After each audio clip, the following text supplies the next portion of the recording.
정말 오랜만에 뵙는 분들이 있어서 너무 반갑고요. 우리 여섯 남매 오랜만에 봤어요. 오늘 아침에 그 주일학교 유치원 예배드린데 너무 기쁘고 좋았습니다. 그리고 우리 상혁이가 전역을 하고 오늘 처음 예배 참여했습니다. 수고 많았고요. 시간이 많이 들었어요. 왜냐하면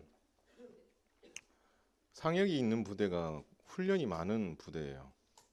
고생 많이 했는데도 집에 와서 고생했다는 소리를 한마디도 안 했고 나중에 이야기를 하더라고요. 그래서 야, 군대 가서 부모님을 생각하는 마음이 많이 커졌구나라는 생각을 했고요. 그게 오래 가기를 바랍니다. 우리 민재 보니까 오래 안 가더라고. 여러분, 우리 현흥교회가 건강하고 행복한 교회가 되기를 꿈꾸시죠? 더 나아가서 우리가 믿음과 행함이 잘 어우러지는 그런 성숙한 성도가 되고 싶은 게 우리의 어떤 소망 중에 하나고 영적인 꿈 중에 하나일 것입니다. 어쩌면 이런 바램과 꿈은 저만의 꿈이 아니라 또 예수님을 믿는 저와 여러분 모두의 꿈이라고 믿습니다. 그러려면 우리가 어떻게 해야 할까? 어떻게 하면 행복하고 성숙한 꿈을 이루어 갈 수 있을까라는 질문들을 해보게 됩니다. 그런데 그 질문에 대한 답을 찾기 전에 오늘을 사는 우리가 이런 꿈을 꾸고 있듯이 초대교회도 그런 꿈을 꾸고 있었다라는 거예요. 그렇다면 여러분 한번 생각해 보세요.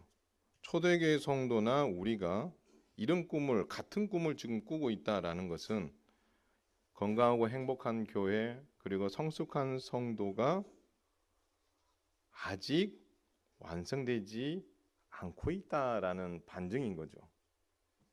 그래서 영어로 하면 ing라고 하잖아요. 현재 진행형. 행복하고 건강한 교회로 자라가고 있는 중이고 우리가 성숙한 성도로 서가고 있는 중인 거죠. 실수도 많이 하고 또 불편한 부분들도 많이 있을 수 있지만 이것을 극복해 갈 때에 좀 더 나아지는 교회, 좀 더 성숙한 성도로 자라갈 수 있다. 그렇게 생각해 볼 수 있겠습니다. 어쩌면 이것이 제 생각이 아니고 바울이 바닥에 깔고 있는 기본적인 어떤 생각이라고 여겨집니다. 그렇다면 바울은 어떻게 이 꿈을 이룰 수 있는지 여러분 여러 가지를 말할 것 같은데 오늘 긴 내용이지만 그거를 함축해서 딱 오늘 하나만 이야기하면 성도는 예수님을 위해 약자들의 약함을 담당하고 섬길 때에 의와 화평과 희락을 누릴 수 있다라고 말합니다. 뭐 할 때요? 약자들, 연약한 자들의 약함을 돌아보고 감당할 때에 우리가 의와 화평과 희락을 누릴 수 있다라고 말씀합니다. 뭐 대단한 거창한 건 줄 알았는데 약자를 돌아보는 거래요. 약자를 돌아보는 것 그것이 우리가 행복해지고 건강한 교회로 성숙한 성도로 나아가는 길이다. 바울은 그렇게 우리에게 교훈하고 있습니다. 여러분 이 땅에는 건물의 크기로나 성도의 숫자로나 재정의 규모로나 봤을 때 크고 웅장하고 또 그렇지 못하고 미자립으로 연약한 교회까지 다양한 어떤 교회들이 이 땅에 존재하고 있습니다. 그러나 한결같이 그 안에 들어가 보면 좋은 교회가 되기를 꿈꾸고 있고 또 나름 그 자신이 섬기고 있는 교회에 대해서 우리 교회는 좋은 교회야라고 자부심을 가지고 있는 교회들도 있습니다. 그런데 과거에도 이런 교회가 되기를 꿈꿨고 현재에도 그렇고 미래를 들여다봐도 이런 꿈은 같이 꾸고 있지만 어떻게 보면 서로 과거나 현재나 미래에 존재할 그 교회들이 다 상황과 처한 형편들이 다 다르다 하더라도 그 안을 우리가 곰곰이 들여다보면 별반 차이가 나지 않는다라는 것입니다. 어떤 경우에 좀 더 낮고 어떤 경우에 좀 더 못한 정도의 차이는 있을지 모르겠지만 대동소이하다라는 것을 알 수가 있습니다. 왜냐하면 오늘 로마 교회가 가지고 있는 이 문제가 바로 불과 얼마 전 바울이 3년 전부터 애를 많이 썼던 고린도 교회 안에도 이거하고 똑같은 문제가 있었기 때문에 그렇습니다. 여러분, 지금 바울이 로마서를 고린도에서 쓰고 있습니다. 그런데 에베소에서 고린도를 향해서 열심히 편지를 보냈을 때의 그 문제의 핵심 이야기가 그 고린도에서 한참 떨어져 있는 로마 교회에서도 같은 문제를 가지고 고민을 하고 있고 그 문제 앞에서 힘들어하고 있고 극복하려고 애를 쓰고 있다라는 것입니다.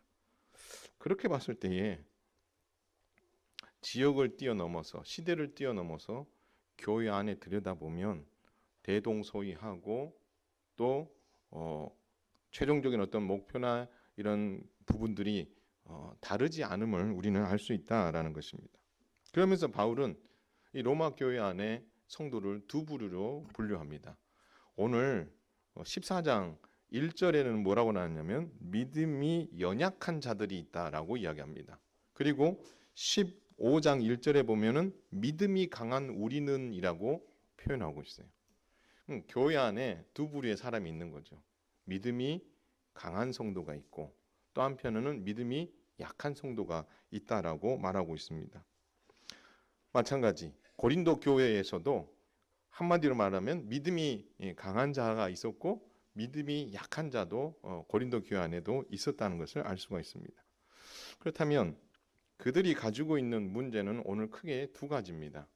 그런데 그 두 가지를 해결하는 방법은 조금 달라요. 그래서 그 두 가지 내용들을 오늘 살필 텐데 이 내용을 이건 로마 교회 일이야 라고만 생각하지 마시고 내가 로마 교회 성도라고 생각을 하고 나 같았으면 어떻게 했을까를 한번 생각해 보면서 하나님의 말씀을 들었으면 좋겠습니다. 첫 번째는요. 로마 교회 안에 있는 첫 번째 좀 문제는 뭐였냐면 우상의 제물을 먹는 문제였습니다. 여러분 기억나시죠? 고린도 교회에도 이 문제가 있었어요. 여러분 고린도는 로마 제국의 아주 이름 날리는 그런 어떤 큰 도시 중에 하나입니다. 로마 정도는 아니어도 로마에 버금갈 만한 그런 어떤 도시였어요. 경제적으로도 그렇고 모든 면에서. 자, 그렇다면 로마 제국은 어떤 나라였습니까? 유대인들과는 달리 모든 신들을 다 허용해 줬어요. 모든 신들을 다 허용한다는 말은 그 신들을 섬길 때는 반드시 뭐가 나오게 돼서 제사를 드리게 돼 있고 그 제사를 드리면 제물이 나오게 되어 있습니다. 그렇다면 이 제물을 어떻게 소화해내느냐가 문제일 수도 있잖아요. 그렇죠? 그러면 이 문제를 그 안에 제사 드린 사람만 가지고 이 문제를 해결할 수가 없는 만큼 많은 제물들이 어떻게요? 쏟아져 나오는 거죠. 그렇다면 이 제물을 어떻게 소화해내느냐? 그거를 제사 드린 자들이 소화해낼 영역은 소화해내고 그 나머지는 어떻게요? 시장에 내보내는 겁니다. 그래서 그 시장에서 그 음식을 어떻게요? 백성들이 사 먹을 수 있도록 그런 시스템으로 되어 있는 거죠.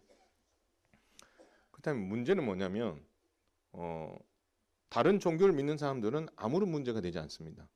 근데 예수님을 믿는 그리스도인들에게는 이게 문제가 될 수 있는 거예요. 그래서 이 그리스도인 중에서도 우상에게 드려졌던 이 제물의 고기를 먹는 것이 합당하냐, 합당하지 않냐, 이 문제로 어떻게 생각이 나뉘게 되었다라는 것입니다. 그래서 여러분 어떤 한편에 있는 사람들은 그래서 여러분이 이 주제를 가지고 한번 생각해 보시기를 바라면서 내가 로마 시민이다 생각을 하고 로마 시민인데 내가 그리스도인이다 생각을 하고 한번 이 질문에 한번 속으로 한번 대답을 한번 해보십시오. 우상 제물이었긴 하지만 이것은 아무것도 아니기 때문에 난 먹는 거 꺼릴 게 없다. 꺼릴 것이 없으니까 나는 그냥 사 먹을 거야 라고 생각하시는 분도 있습니다. 반대편에 아니다. 그건 우상의 제물에게 바쳐진 음식이기 때문에 그것은 먹어서는 안 된다. 예를 들어 근거도 있어요. 어떤 근거가 있을까요? 여러분 그 이스라엘 백성들이 모압 사람들의 어떤 초청에 의해서 그 제사 자리에 초청되어서 그 제사 드리고 제사만 드린 것이 아니라 그들이 나누었던 그 음식을 어떻게 함께 먹고 나누었던 일 생각나시죠? 그것 때문에 하나님께서 심판하시잖아요. 그런 어떤 연결선상에 봤을 때는 이들의 생각도 틀린 건 아닌 거예요. 절대 불가하다, 먹으면 안 된다라는 거죠. 요즘으로 따지면 이 부분하고 좀 잘 어울릴 수 있을지는 모르겠지만 이런 부분도 한번 생각해 볼 수 있어요. 술을 담배를 하는 부분에 대해서 거리낌이 없다. 이거는 지옥 가는 문제도 아니고 거리낌이 없기 때문에 나는 피고 마실 수 있다라고 생각하는 사람들도 있습니다. 또 한편에 봐서 말도 안 되는 소리 하지 마라. 우리의 몸은 성령의 전이다. 그렇기 때문에 먹어서도 안 되고 피워서도 안 된다라고 생각하는 사람도 있습니다. 나뉠 수 있는 거죠, 그렇죠? 자, 이 부분들에 대해서 그러면 나름대로 한 가지 선택을 여러분도 하셨을 거고 또 그 당시에 교회 성도들도 그 결정을 한 거죠. 그 결정을 한 것으로 인해서 두 사람의 반응이 달라집니다. 모든 것을 먹을 만한 믿음이 있다라고 생각하는 믿음이 강한 자들은 그것을 먹었어요. 그리고 먹으면서 그 다음에 나타난 부작용이 뭐냐면 먹지 않는 자를 업신여기는 거예요. 야, 그거 아무것도 아닌데 그걸 그렇게 거기에 매여 있어? 너 믿음이 그거밖에 안 돼? 이렇게 업신여기는 거예요. 또 믿음이 연약한 자는 무슨 생각을 하는 거예요? 먹는 사람이 비판하는 거예요. 야, 구약 성경에도 그런 경우가 많이 있는데 그걸 어떻게 먹을 수가 있어? 그럼 먹는 네가 잘못이지라고 비판할 수도 있고, 그렇기 때문에 우리는 그거 먹지도 않고 채소 먹겠다, 이렇게 결정한 사람들이 있다라는 것입니다. 여러분, 두 부류의 사람들 이야기를 들어가 보면 다 일리가 있어요. 근데 이것에 대해서 바울은 어떤 교훈을 하냐면 이렇게 합니다. 먹는 자는 먹지 않는 자를 업신여기지 말라. 먹지 않는 자는 먹는 자를 비판하지 말라. 그리고 나서 하신 말씀이 중요해요. 하나님이 그를 받으셨기 때문이다 라고 이야기합니다. 요 하나님이 그를 받으셨다, 이 부분이 중요한 거죠. 한마디로 말하면 한번 따라서 하겠습니다. 월권행위는 하지 마라. 월권행위 하지 마라라고 한마디 요즘으로 말하면 그렇게 표현하고 있는 거예요. 여러분 14장 5절을 한번 읽어볼까요? 14장 5절. 이게 좀 번역을 다른 번역본은 좀 쉽게 해놨는데 우리 개역개정판은 좀 이해가 좀 잘 안 되게 번역을 해놨어요. 제가 설명을 좀 이따 할게요. 한번 읽어보겠습니다. 시작. 남의 하인을 비판하는 너는 누구냐? 아닌가요? 14장 5절? 4절입니다. 죄송합니다. 4절 읽겠습니다. 시작. 남의 하인을 비판하는 너는 누구냐? 그가 서 있는 것이나 넘어지는 것이 자기 주인에게 있음에 그가 세움을 받으리니 이는 그를 세우시는 권능이 주께 있음이니라. 여러분, 남의 하인을 비판하는 너는 누구냐, 이렇게 번역을 해놨는데요. 다른 번역본은 이렇게 해놨어요. 우리가 누구기에 남의 종을 비판하느냐, 이렇게 표현했어요. 왜냐면 종이 있어요. 그 종은 항상 누가 있기 마련이에요? 주인이 있기 마련이에요. 그 종은 누구 영향을 받아요? 그 주인의 영향을 받아요. 이 말은 우리가 누구이기에 남의 종을 비판하느냐, 이 말은 뭐냐면 남의 종이 주인하고 관계 속에서 일어나는 일들을 다른 사람이 이래라 저래라 감나하라 배나라 뭐 할 수 없다는 거예요? 판단할 수 없다는 거예요. 그 종은 누구 영향을 받기 때문에, 주인의 영향을 받기 때문에 그럴 만한 자격이 없다라고 말합니다. 쉽게 말하면 이건 거예요. 예수님께 속한 모든 성도들의 신앙을 우리 스스로가 판단할 수 없다라는 겁니다. 그래서 여러분, 우리가 아까 읽었던 내용 중에 이는 하나님이 그를 받으셨기 때문이다, 이 말은 뭐냐면 쉽게 말하면 예수 그리스도의 십자가의 죽으심과 부활로 우리를 어떻게 하나님께서 그리스도께서 우리를 살리셨잖아요. 그렇죠? 그 살림으로 인하여서 하나님께서 그 성도를 받으셨다라고 말씀하고 있는 거예요. 그러면 그 성도는 이제 누구의 것이라는 거예요? 하나님의 것이고 예수님의 것이라는 거예요. 그렇다면 성도들은 예수님의 종이 되는 거고 예수님은 우리의 주가 되는 거예요. 그러면은 우리의 잘잘못과 이 모든 것을 판단하시는 분은 누구십니까? 하나님이시고 그리스도라는 거죠. 그래서 여러분 오늘 여기서 말하는 내용이 뭐냐면 월권 행위를 하지 말라 이 말이 뭐냐면 우리가 우리 스스로 함께 믿음 생활하는 성도들의 어떤 것을 어떻게요? 판단하고 그것을 비판하고 때로는 업신여기고 할 자격이 우리한테 있다 없다? 없다라는 겁니다. 그 판단을 하실 분은 누구시다? 우리의 주가 되신 그리스도만이 하실 수 있는 것이다. 함께 있는 성도가 그것을 비판하고 업신여기는 그것은 그리스도께서 하실 일들을 선 넘는 거다라는 거죠. 우리가 함께 생활하다 보면 사람들이 말을 할 때에 선을 넘을 때가 있어요. 해야 될 말과 하지 말아야 될 말을 할 때 있잖아요. 그때 너 어떻게 그럴 수가 있어 하면서 화를 버르륵 내는 사람도 있지만 어떤 사람은 아주 냉정하게 딱 한 말 하죠. 뭐라고 하죠? 너 선 넘는다 이 말 하잖아요.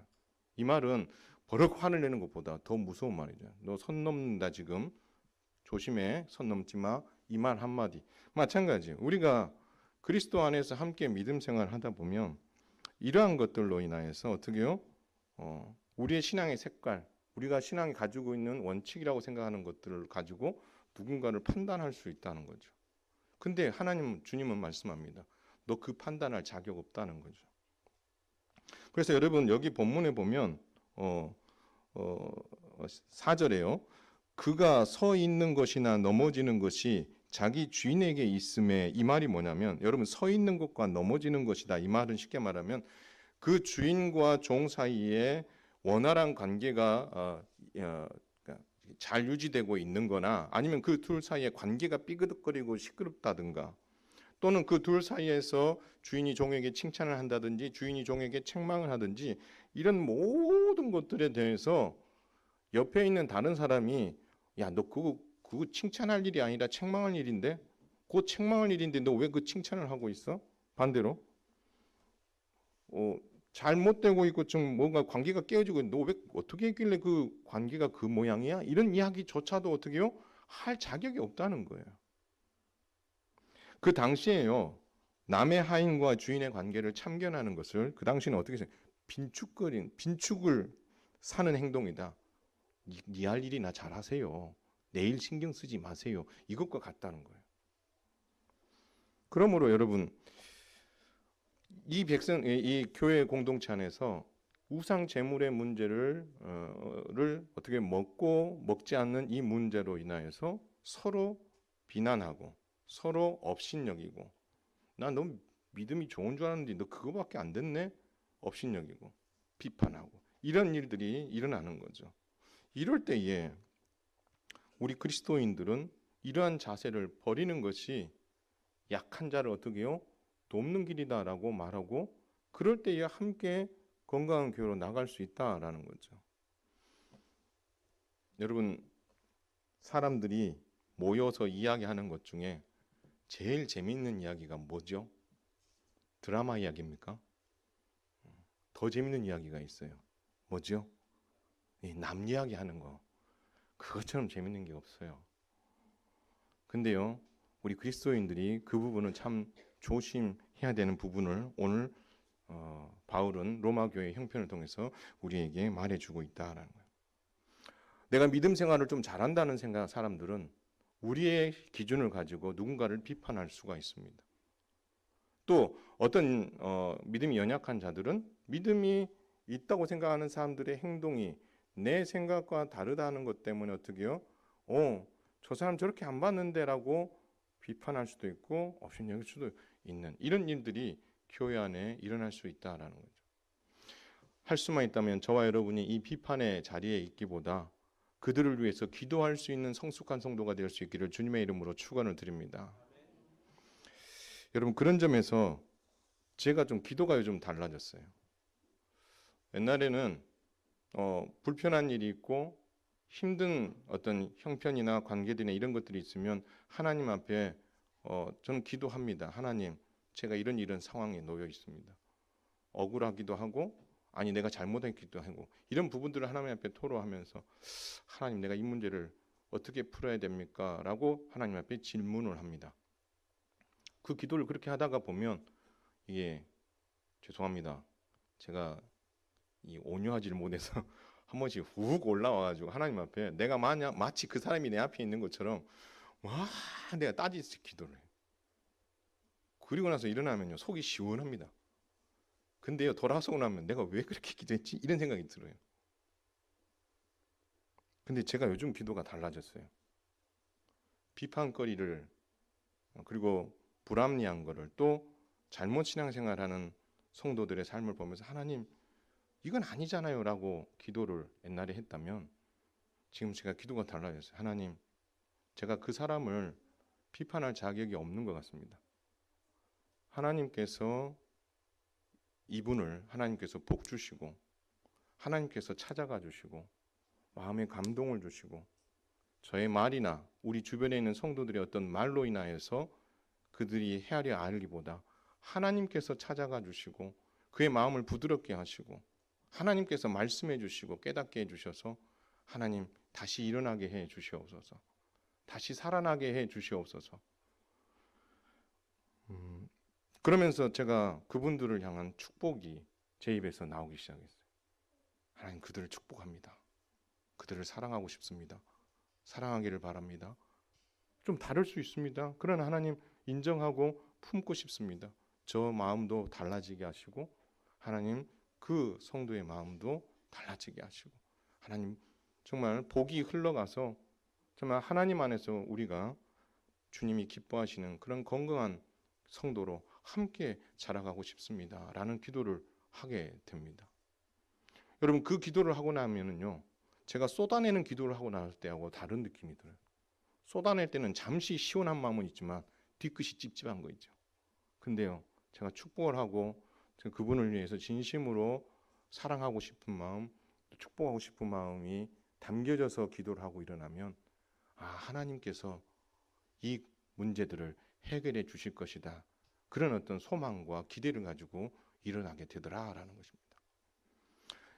사랑하는 성도 여러분, 우리가 함께 믿음 생활할 때에 이렇게 서로 다름이 있을 때 오늘 우리가 자칫 믿음이 있다고 해서 누군가를 업신여길 수 있고 또 믿음이 연약해서 누군가를 어떻게 그럴 수가 있어라고 비판할 수 있는 그런 자격이 우리에게 없음을 알고 우리 스스로 말씀 앞에서 스스로를 돌아보고 오히려 하나님 앞에 나아가서 그들을 위해서 축복하고 하나님께서 정말 이 모든 것의 주권자가 되시기에 이 문제를 하나님께서 가장 합당한 때에 가장 좋은 방법으로 이 문제를 해결해 주시기를 소망합니다. 라고 하나님 앞에 나아가고 그분을 붙잡음으로 말미암아 하나님께서 이 막혀있고 나뉘어졌던 이 관계들이 다시 해결되어지므로 하나님이 바라시는 건강한 교회 그런 성도로 함께 자라가는 기적이 일어날 수 있게 되기를 주님의 이름으로 축원을 드립니다.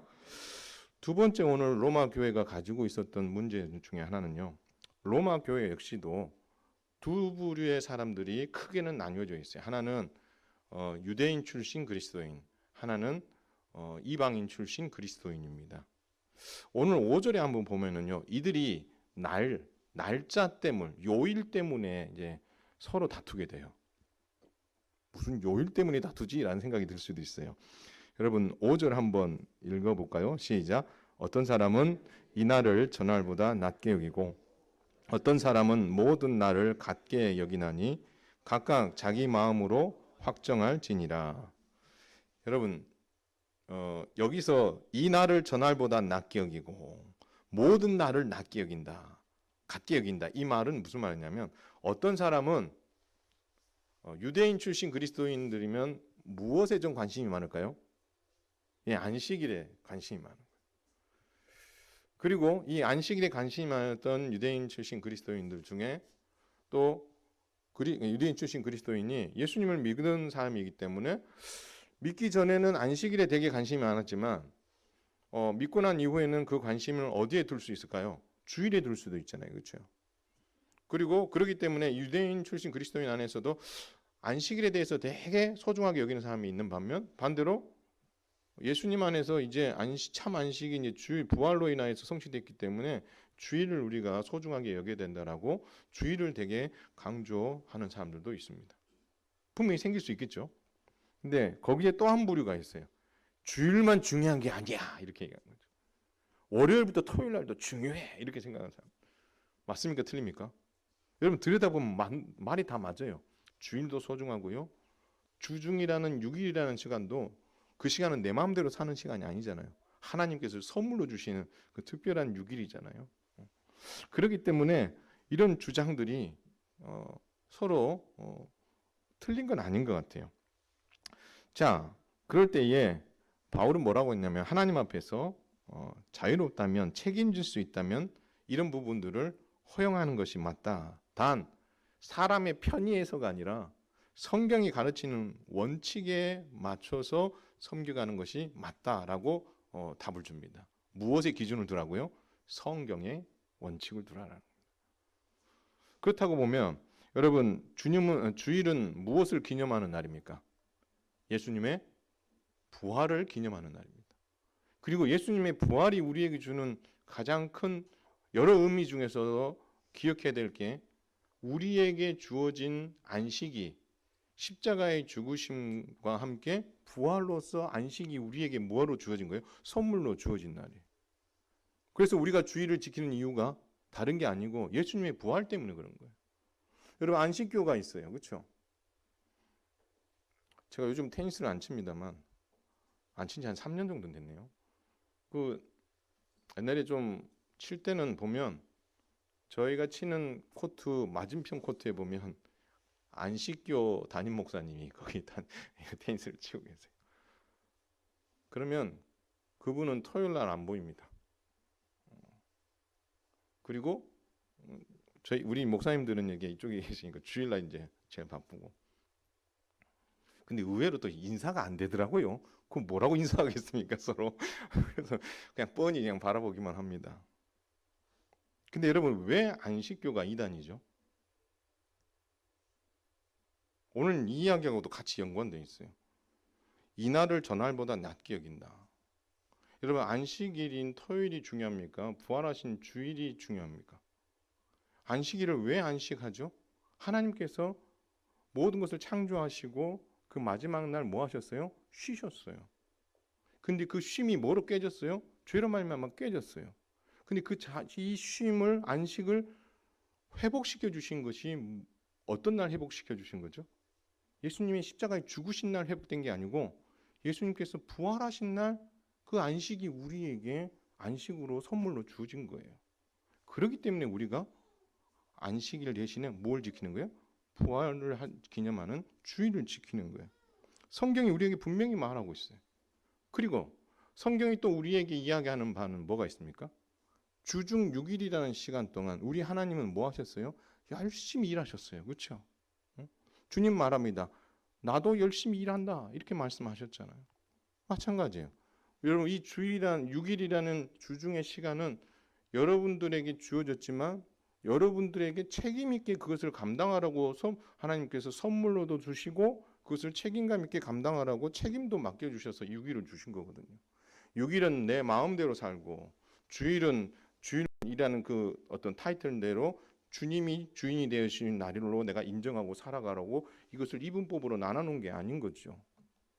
그래서 우리가 주일을 소중하게 여기는 만큼 6일이라는 시간도 소중하게 여겨야 된다라는 거죠. 그래서 여러분 그런 부분들이 정말 중요하게 여겨지는 게 이 6일의 삶이 성도와 별개인 삶으로 살아서는 안 되고 제가 한번 이야기한 거죠. 주일날 장로로 살았다면 주중도 뭐로 살아? 장로로 살아라. 주일날 성도로 살았다면 평일날에도 뭐로 살아라? 성도로 살아라. 그렇게 말씀을 드린 바가 있습니다. 왜요? 그 6일의 시간도 소중하기 때문에. 그렇다면 여러분 이런 것들을 가운데에 그러면 교회가 로마 교회 안에서 무엇을 결정했을까요? 생각이 다르잖아요. 한 부류는 안식일을 소중하게 여기고 한 부류는 주일을 소중하게 여기고 그런 게 어딨노? 주일도 소중하지만 주중도 소중하다고 여기는 사람들이 있어요. 교회가 이제까지 이 성경적 원리를 가지고 결정한 것은 안식일은 아니다는 거죠. 그러나 안식일이 포함되어 있는 그 주중도 하나님께 소중하게 주셨다라는 것을 우리가 다 같이 인정하는 거죠. 세 가지 안 중에서 두 가지를 수용하되 한 가지는 우리가 버렸잖아요. 그렇죠? 그런 결정들을 우리가 가는 거예요. 그런데 오늘 이 이야기를 하는 것 중에서 우리가 귀담아 들어야 될 게 6절의 이야기입니다. 여러분 6절 한번 읽어볼까요? 시작. 나를 중히 여기는 자도 주를 위하여 중히 여기고 먹는 자도 주를 위하여 먹으니 이는 하나님께 감사함이요 먹지 않는 자도 주를 위하여 먹지 아니하며 하나님께 감사하느니라. 여러분 여기서 말하는 게요. 안식일에 소중하게 여겼던 사람도 그리고 주일을 소중하게 여겼던 사람도 주중을 소중하게 여겼던 사람도 다 누구를 위해서 소중하게 여겼다는 거예요? 주를 위하여서. 주님 때문에 주중이 소중한 거고 주님 때문에 주일이 소중한 거죠. 그리고 안식일은 주중에 포함되어 있고 안식일을 그렇게 기억할 이유가 없게 됐기 때문에 그 안식일이 구약에서 주는 의미가 이미 어떻게 해요? 부활을 좀 기념하는 주일날 성취되었기 때문에 그 의미에서는 안식일은 우리가 버렸지만 그 안식일이 포함되어 있는 주중 역시도 소중하게 여기는 것은 누구 때문이라는 거예요? 예수님 때문이다라고 오늘 본문은 말하고 있는 거죠. 주일과 다른 날을 소중히 여기는 이유도 예수님 때문이고 우상의 제물을 먹는 것과 먹지 않는 것도 예수님 때문이다라고 말하고 있는 거죠. 그래서 여러분 우리가 무엇을 위해서 살아야 되는고 무엇을 위해서 존재해야 되는가에 대한 대답을 8절과 9절이 답하고 있습니다. 중요한 구절입니다. 함께 읽겠습니다. 시작. 우리가 살아도 주를 위하여 살고 죽어도 주를 위하여 죽나니 그러므로 사나 죽으나 우리가 주의 것이로다. 이를 위하여 그리스도께서 죽었다가 다시 살아나셨으니 곧 죽은 자와 산 자의 주가 되려 하심이니라. 여러분 이 이야기가 결국 우리가 말하는 우리의 삶의 목적이 누구를 위해서라는 거예요? 주를 위해서라는 거예요. 우리가 누리는 이 주일이라는 이 주일도 나를 위해서가 아니라 누구를 위해서? 주를 위해서 존재한다는 거예요.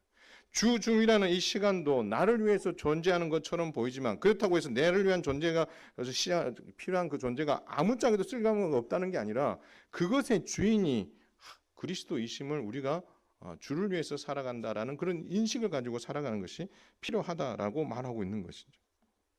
그렇기 때문에 우리가 함께 믿음 생활하는 성도들 사이에 생각의 차이가 견해의 차이가 있을 수도 있어요. 근데 그 부분에 대해서 우리가 어떻게 접근하느냐가 참 중요한 부분인 거죠. 제가 질문 한번 던져볼게요. 여러분 교회를 사랑하십니까? 소리가 왜 이렇게 작으십니까? 밥을 안 드신 걸로 제가 이해가 하네요. 여러분 교회를 사랑하십니까? 네, 사랑하시잖아요. 여러분 모든 사람이 교회를 다 사랑해요. 그러나 여러분 모든 사람이 교회를 사랑하지만 모든 사람이 똑같은 방식으로 교회를 사랑하지는 않습니다. 어떤 하나를 보더라도 그것에 대해서 A라는 사람은 A라는 생각을 가질 수 있는 거고 B라는 사람은 B라는 생각을 가질 수 있는 거고 C라는 사람은 C라는 생각을 가질 수 있어요. 근데 들여다보면요 진짜 악한 사람 말고 예를 잃은 사람들 있잖아요. 내가 이 직분을 나를 위해서 쓰리라.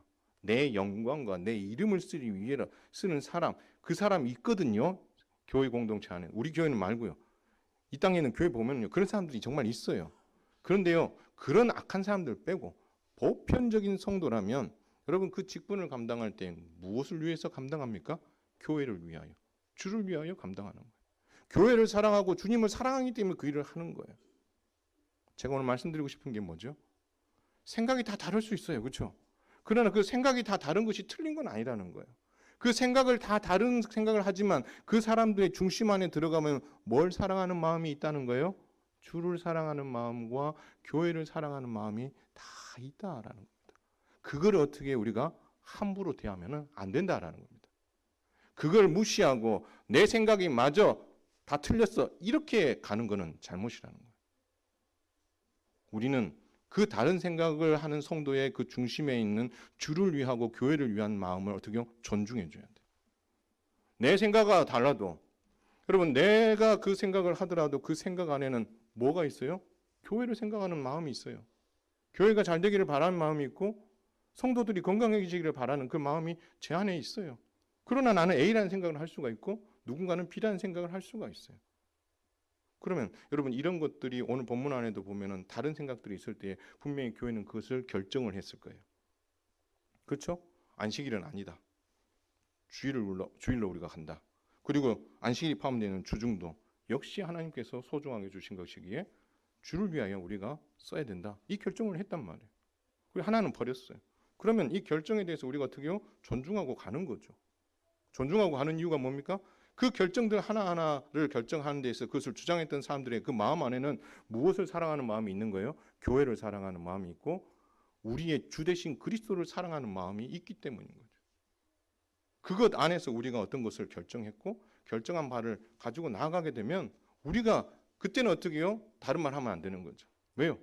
우리가 함께 그 일들을 결정했고 그리고 그 결정함에 있어서 우리의 욕심이 아닌 주를 위해서 교회를 위한 그 열심을 가지고 우리가 심사숙고하고 하나님 앞에 기도하면서 결정한 일이기 때문에 우리는 그 길을 가기만 하면 되는 거예요. 그러면서 그렇지 않은 결정되지 않은 그 사항들에 대해서 그 안을 낸 사람에 대해서 우리가 업신여길 필요도 없고 비판할 필요도 없고 참 내가 우리가 이걸 결정했지만 참 저분도 교회를 사랑하는 마음이 정말 특별하다 이런 마음을 가지면서 존중해주며 함께 가는 것 그것이 하나님의 교회가 평안하여 든든하게 서가고 우리가 행복하게 신앙생활을 하고 우리가 성숙한 성도로 자라갈 수 있는 길이라는 사실을 우리는 잊지 말아야 할 것입니다. 그래서 믿음이 강한 우리는 마땅히 믿음이 약한 자의 약점을 담당해야 하며 이로써 함께 신앙생활하는 우리는 이웃을 기쁘게 하되 선을 이루게 되고 덕을 세우는 그 일에 우리는 마음과 뜻을 다 같이 집중해야 될 것입니다. 왜냐하면 그 이유가요. 다른 데 있지 않아요. 그 이유가 우리가 이렇게 해야 되는 이유가 바로 예수님 때문이에요. 오늘 본문에 보면 그 이야기가 나오거든. 예수님께서도 자기를 기쁘게 하는 일을 위해 행하지 않았다고 이야기합니다. 예수님께서 행하셨던 그 일은 십자가와 부활 아닙니까? 이 십자가의 죽으심도 자기를 위해서 한 것이 아니라 누구를 위해서요? 오직 하나님을 기쁘시게 해드리기 위해서. 우리 예수님도 그 십자가의 길을 가면서도 주를 위해서 그 일을 가신 거고요. 그래서 여러분 요한복음 17장에 보면 대제사장적인 기도가 있습니다. 그 대제사장적인 기도 내용은 세 가지가 있어요. 하나, 바로 십자가의 그 길을 가는 그것이 하나님께 영광이 되게 해 주십시오라는 이야기가 있어요. 여러분 그 말 안은 내가 이 십자가의 길을 가는 것은 누구를 위해 간다는 거예요? 나를 위해서가 아니라 하나님을 위해서 간다는 거예요. 두 번째, 이 땅에 남겨져 있을 제자들을 하나님 보호해 주십시오라고 기도합니다. 마지막 세 번째, 이 제자들을 통하여서 복음을 듣고 교회로 들어오게 될 그 성도들을 하나님 우리와 하나가 되게 해주셔서 끝까지 보호해 주십시오라고 기도합니다. 여러분 그 기도 안에 무엇이 있습니까? 그 기도 안에 주의 뜻을 이루고자 하는 오직 하나님께만 집중되어 있고 그리고 그리스도를 통해서 세워질 교회에 집중되어 있는 주님의 마음을 볼 수 있는 거죠. 오직 하나님을 기쁘시게 해드리는 그 일. 그래서 우리가 하나님의 나라와 그 복음을 위해서 살아감에 있어서 판단하실 하나님께 그 모든 것을 맡기고 주를 위한 특별한 생각들을 귀하게 여기되 믿음이 강한 자가 약한 자를 돌아보면 그러면 어떤 일이 벌어지느냐? 여러분 17절 18절 한번 읽겠습니다. 시작. 14장 17절입니다. 시작. 하나님의 나라는 먹는 것과 마시는 것이 아니요 오직 성령 안에 있는 의와 평강과 희락이라. 이로써 그리스도를 섬기는 자는 하나님을 기쁘시게 하며 사람에게도 칭찬을 받느니라. 사랑하는 성도 여러분, 사람에게 칭찬받고 하나님을 기쁘시게 해드리고 싶습니까? 그렇다면 모든 판단을 하나님께 맡길 뿐만 아니라 서로의 생각들을 소중하게 여기고 주를 위하여 생각했었던 그 생각들을 소중히 여기고 존중히 여길 뿐만 아니라 우리가 결정한 바들에 대해서 더 존중히 여기고 거기에 헌신하되 서로의 생각과 그 마음속에 담는 주를 위한 그 생각들을 존중하는 그 마음들이 있을 때에 여러분 우리 안에 의와 평강과 희락이 자리 잡을 줄 믿으시길 바랍니다. 그래서 여러분 결정한 그 부분들에 대해서 그래도 내 생각이 맞다라고 생각하는 순간 우리 안에 뭐가 없어져요? 희락이 없어져요. 그래도 내 말이 맞다라고 생각하면 우리 안에 평강이 없어져요. 그래도 내 말이 맞다라고 생각하면 하나님의 의가 깨져요. 왜요? 하나님께서 교회의 공동체를 통해서 그것을 결정하고 가게 했기 때문에 그것을 깨는 일이 생기면 내 안에 의가 사라지고 평강과 희락이 사라지는 거죠. 그래서 저와 여러분이 하나님을 기쁘시게 사람에게 칭찬받고 싶은 그런 마음이 있다면 정말 오늘 약자들을 정말 담당하는 그 특별한 마음을 가지고, 그리고 그들이 가지고 있는 주를 향한 그 헌신과 뜨거운 마음들을 존중해주고, 그리고 결정한 바를 따라서 어떻게 해요? 마음을 다해서 혼신을 다해서 달려가는 그 열정과 헌신이 함께 어우러질 때에 교회 안에 의와 평강과 희락이 나타날 뿐만 아니라, 그러므로 인하여 하나님께서 기뻐하시는 교회, 하나님께서 기뻐하시는 성도, 그리고 사람에게 칭찬받는 성도가 되게 된다는 사실을 우리는 잊어서는 안 될 것입니다. 말씀을 맺습니다. 사랑하는 성도 여러분, 믿음이 강한 성도가 되시기를 바랍니다. 그러려면 여러분, 약자들을 잘 돌봐야 되는 마음과 함께 정말 그 한 사람 한 사람이 가지고 있는 주를 사랑하는 마음, 교회를 그 사랑하는 마음, 생각이 다르지만 그 마음을 우리가 존중해주고 함께 어떻게 해요? 마음을 모아갈 때에 하나님의 교회 안에 의와 평강과 희락이 자리 잡고, 저와 여러분은 하나님 앞에서 정말 하나님께 하나님을 기쁘시게 드리고 사람들에게 칭찬받을 수 있는 성숙한 성도가 되며, 그것으로 인해서 하나님의 선을 이루고 덕을 세워가는 그런 건강한 교회, 건강한 성도로 서갈 수 있음을 믿으시고, 그 자리에 헌신하고 서갈 수 있는 성숙한 성도다 되시기를 주님의 이름으로 축원을 드립니다.